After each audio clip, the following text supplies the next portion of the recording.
welcome to the Amplifying Leadership podcast. It is here we discuss leadership topics, challenges we face, and of course, our wins as well. My name is Rory Lemon, and I'm a partner, coach, and consultant at Twin Life Coaching and Business Services.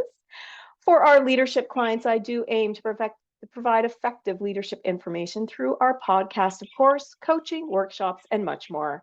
You can see all about our leadership offerings and information about our new community at amplifyingleadership.ca.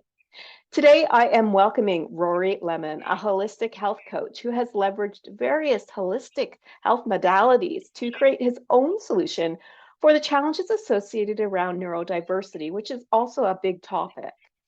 Welcome to the show, Rory. Hey Tara, pleasure to be here. Perfect. Thank you. It's a pleasure to have you. So before we get into the topic of neurodiversity, something I know you help your clients with so that they can reach their true potentials, why don't you start by telling us a little bit about your leadership story? How did you come to where you are today from where you were before? It's a great question. Okay, so I love the topic of leadership as well. I didn't know really before that I was much of a communicator. I discovered I was dyslexic when I was 32.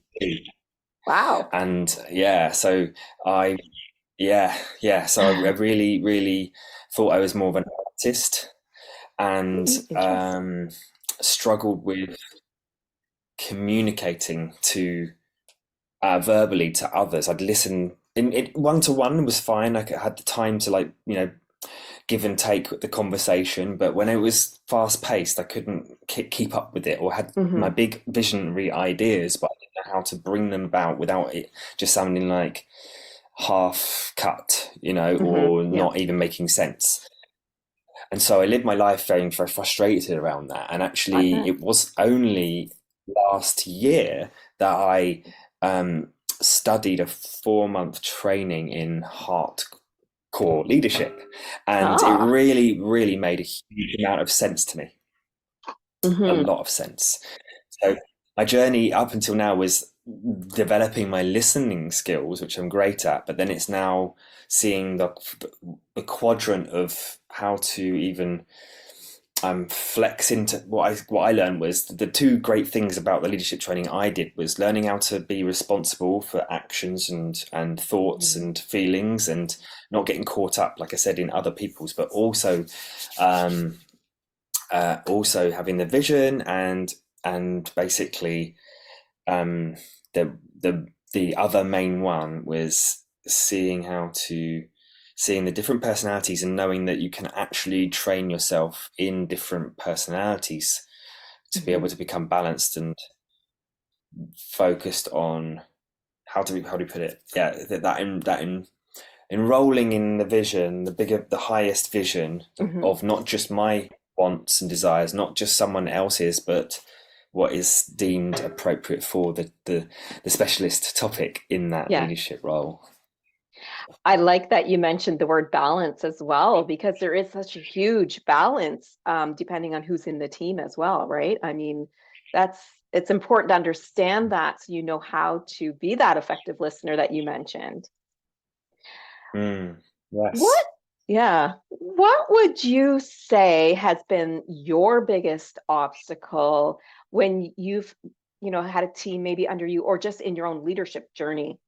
Itself, what is the biggest obstacle that you had to overcome? Clearly, dyslexia is a big obstacle. Is that considered your biggest one in your journey? I felt like I'd overcome it once I got the diagnosis. I felt like I was able to just be okay with being silent and being me in that situations. So I became less frustrated, but I didn't realize it was still playing out in the background. And the biggest obstacle for me, as I learned about what leadership was actually flexing into the more assertive area of leadership. I probably heard of this, put it as simple as possible, the personality simplest as possible. You can analyze, you can control, you can support, and you can promote as different types of personalities, and mine weakest one was controller, which again, it Okay. doesn't have to be a negative trait. It's a Hmm. positive trait of being assertive, saying what you want, saying, or even stepping in to say, I think I know what you want. Am I right or not? Hmm. It's that assertiveness to be able to speak your truth and be your truth and not be afraid of of the the the judgment that easily comes from just Hmm. sharing an opinion, any Yeah. opinion. So for me, that was the biggest one because we actually actively had to stretch into that to be able to show that we can be adaptable to the situations that life throw at us and people can Yes. throw at us. Life and our health and everything else. I think everybody goes through something that creates that obstacle. I like that you talk about being your authentic and truthful self and Mm, standing up for what that is, but in a positive way, as you mentioned, like just even asking for their feedback on it, which is good too. yeah. So, why don't we talk a little bit more about how and who you help with regards to neurodivergent individuals and maybe how you help them with their leadership or their other goals that they may have? Because it is something that is a key topic to discuss. Everybody is neurodivergent, some differently, with autism or ADHD or whatever that might be. So why don't you help us, understand kind of who you help and how you can help with their leadership goals? Okay, thank you for asking me that. So yeah, Hmm. so I I I I really feel I resonate with those that are well, I call the personality intelligental because that's where I came from. So Okay. Yeah. they're intelligent and they don't know how to express it. Just like I Hmm. went through that, I overcame that. There's some personalities are much more assertive and just say what they want, but then they don't have um, potentially don't have as much emotional attachment to things, Right.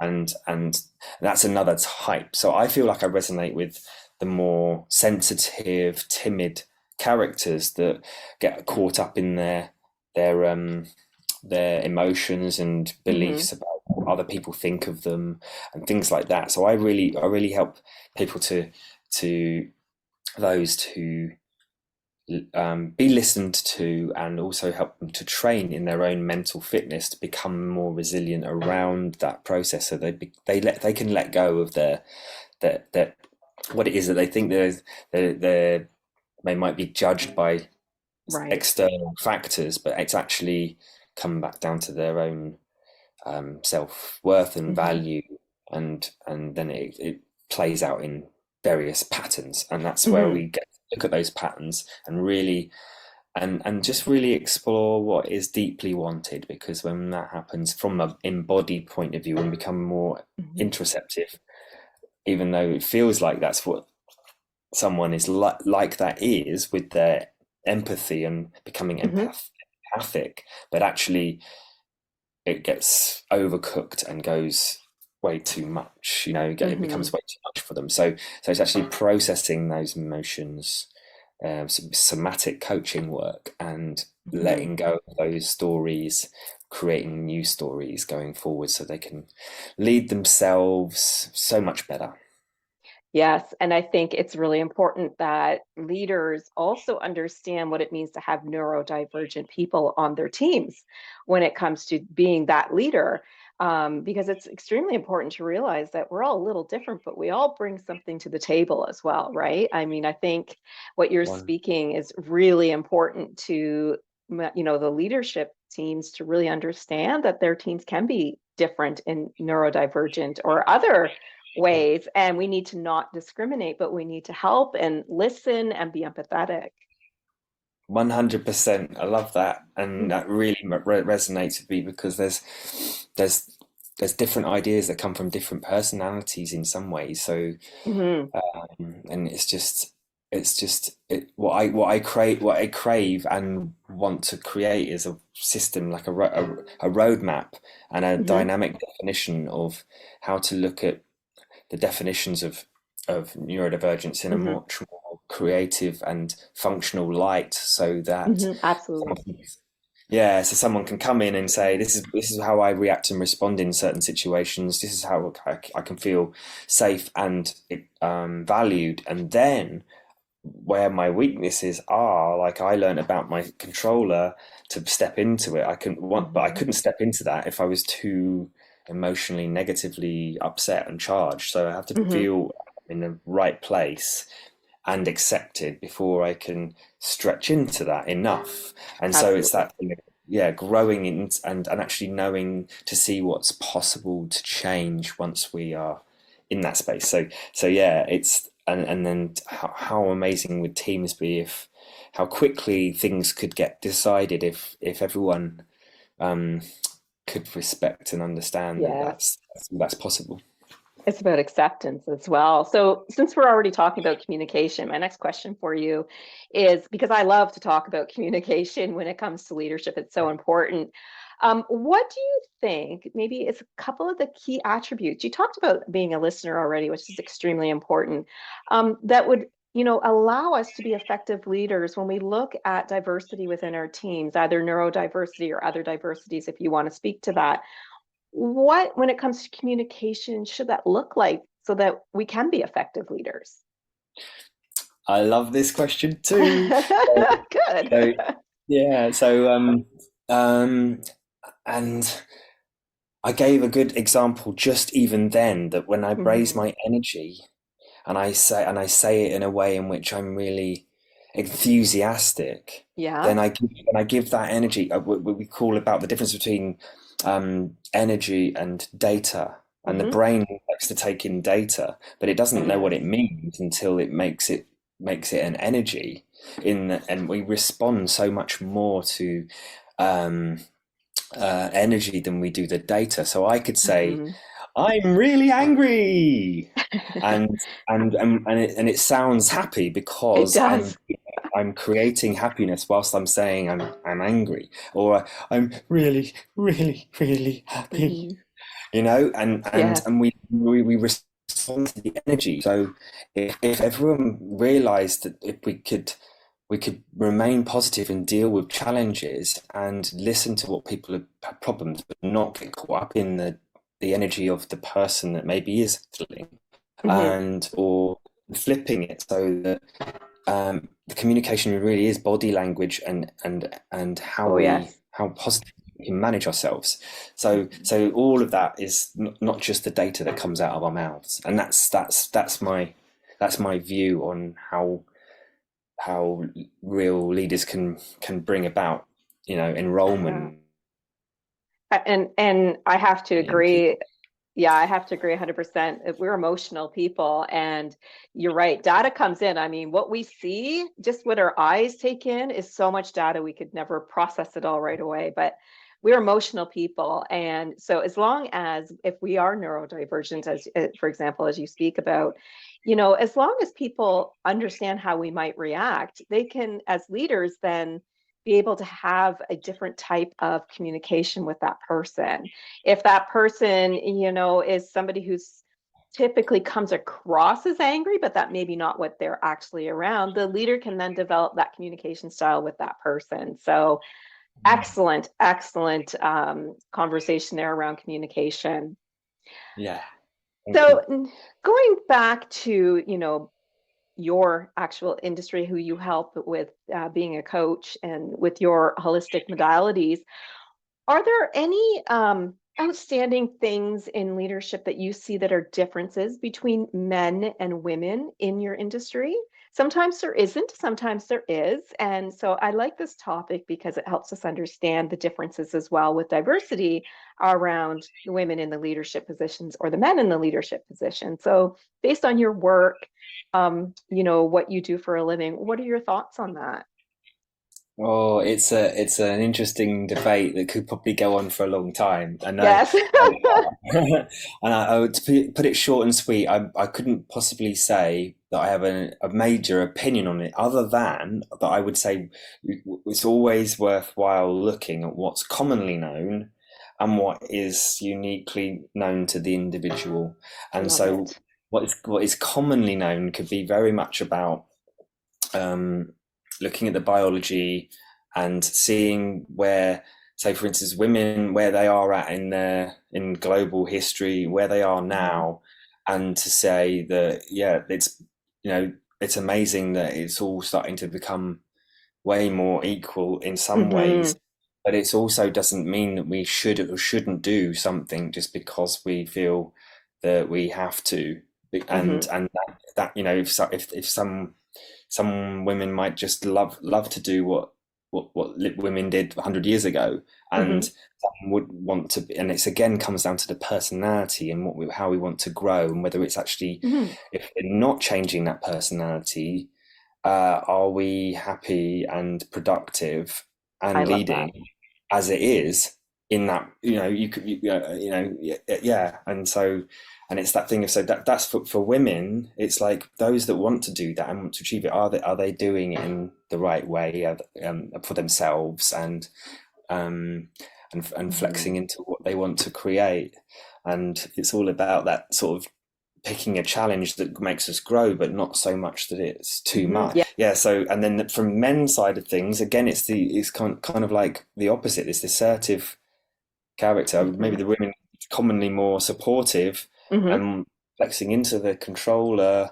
It needs to be done in with grace, and just the same as men stepping into the supporter role would need to be done, Yeah. with grace. It's all about looking at how to challenge ourselves and step outside, with as much grace as possible.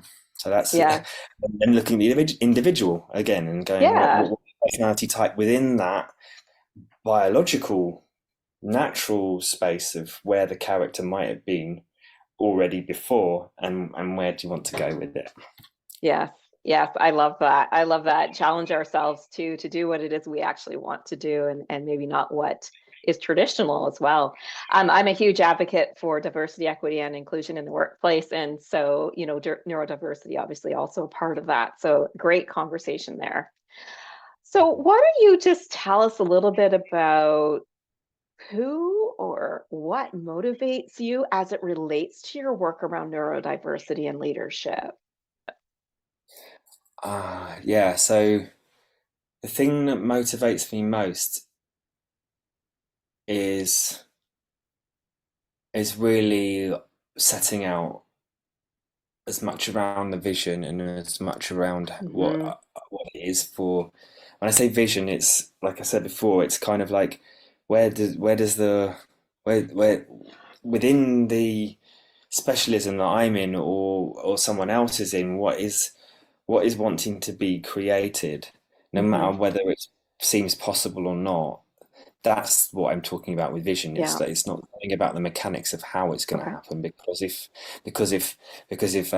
you know, Martin Luther King knew how, he could, enroll all those, or change the ideas around equality, Hmm. um, then he probably wouldn't have taken that step to explain it in that Right. way, which then was powerful. Then it's just kind of, it's all he has to do. All he had to do was give it, not all he had to do, but that speech. You know, everyone remembers of Yeah. that speech, but that speech really brought about shifts, and that wasn't, you know, convincing. That was just his Hmm. belief, and he just looked at what was really happening and that highest vision. So setting out a highest vision is, and just motivates Hmm.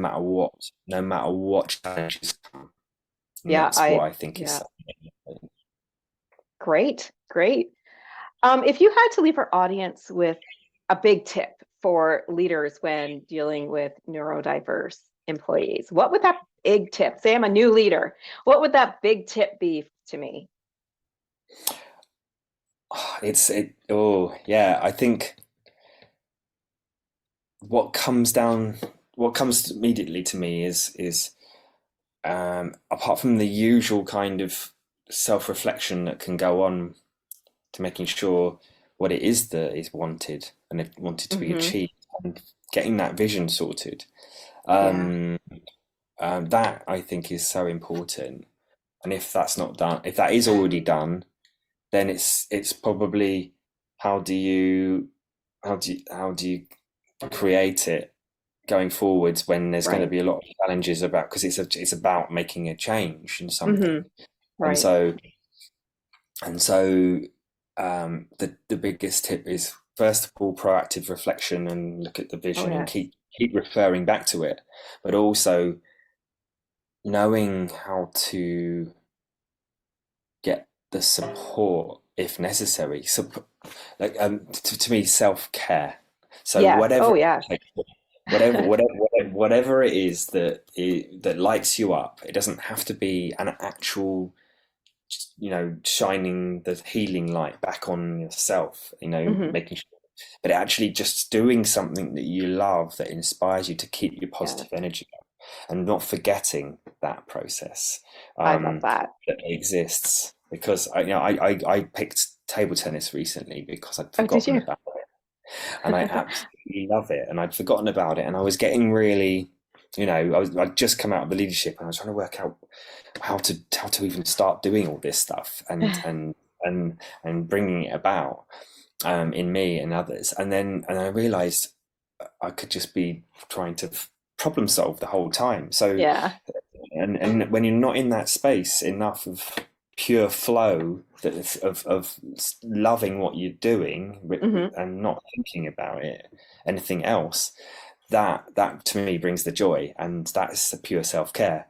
Yeah. And one last thing is, the self-care is also, how can you, who gets to help you out whilst doing Oh, it, I love because that. that is self-care too, to ask for the support that you need. Absolutely. Absolutely. I love that.